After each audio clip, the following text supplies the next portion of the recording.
All right, we're back in sunny, partially cloudy, beautiful Woodland, California, Woodside Park, watching 1864 style exhibition baseball.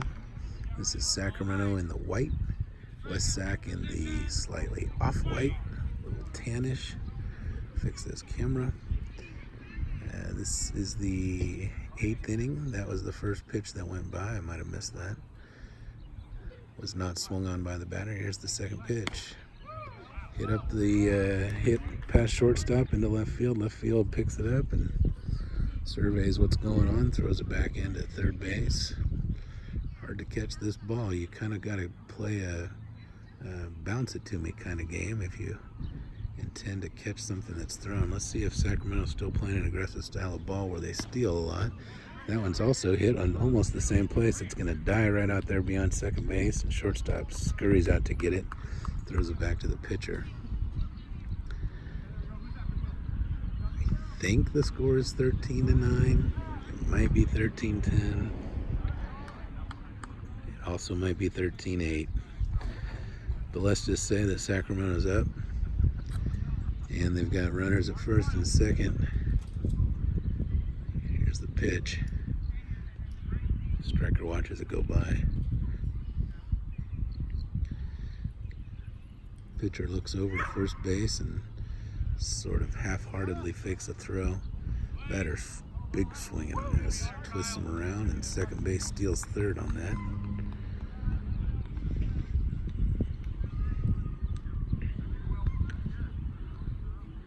Sacramento runners at first and third. Sharp hit out to left field. Is going to bounce several times before it starts rolling. Third base scores. Throw into second. Might have been an out. But the second baseman let it bounce off his hands and says, "Dang, that hurt." And it's shaking his hand off a bit. He's all right. It's a little bit softer ball than a regular baseball that we're accustomed to right in 2019.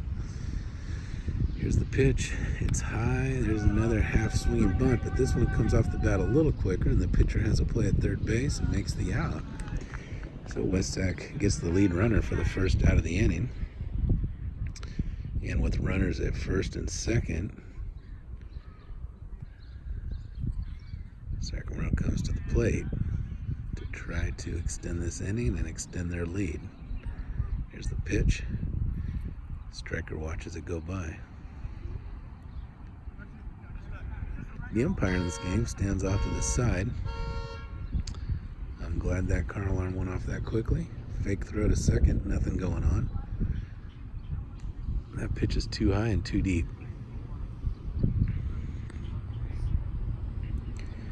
Here's the pitch. Runner steals third.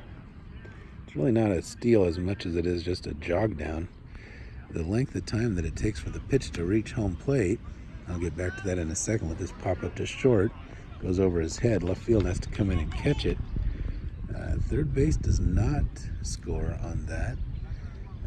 It looked like the shortstop might have been in line to catch that ball until the last second when he jumped up, so third base might have been tagging up, and by the time he realized what was happening, he had a 90-foot run home and decided to turn around and stay where he was. So bases loaded here for Sacramento again with one out. Here's the batter, watches that one go by. With this slow pitch style of baseball, the pitch takes so long to get to the plate because it's so far away, and then the ball has to roll back to the catcher, and the catcher picks it up. In that amount of time, the runner can be almost to the next base on a steal. There's a line drive out to center field. Center field picks it up on 2 or 3 bounces, throws to second, and someone says, "What do you guys think?" I think he was out.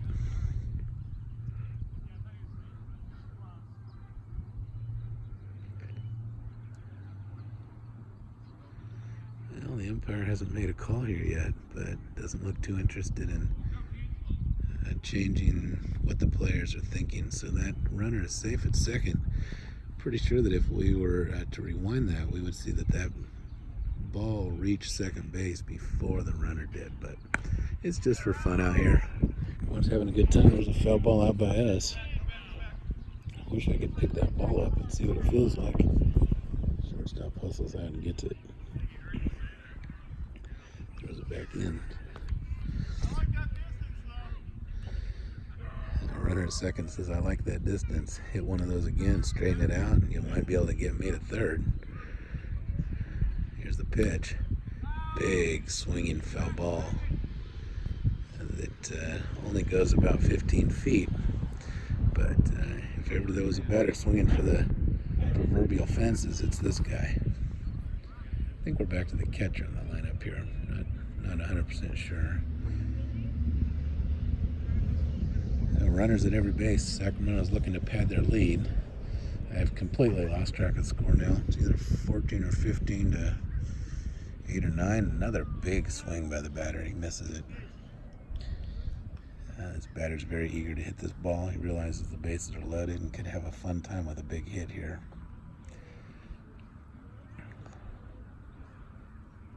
There's a throw over to third.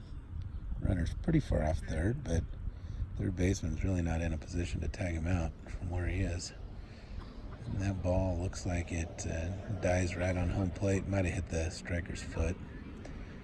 But just like last time, he's not taking his base. And that one's too deep. See if the umpire calls a warning.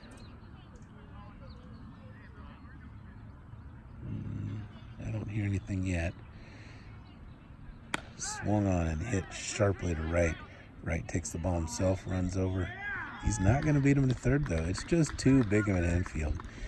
You know, if this was, if 1864 was the start of baseball, you can easily see by watching this why some rules were eventually changed. And it would be interesting to look up the historical record and see when the rules changed over. This infield is too big.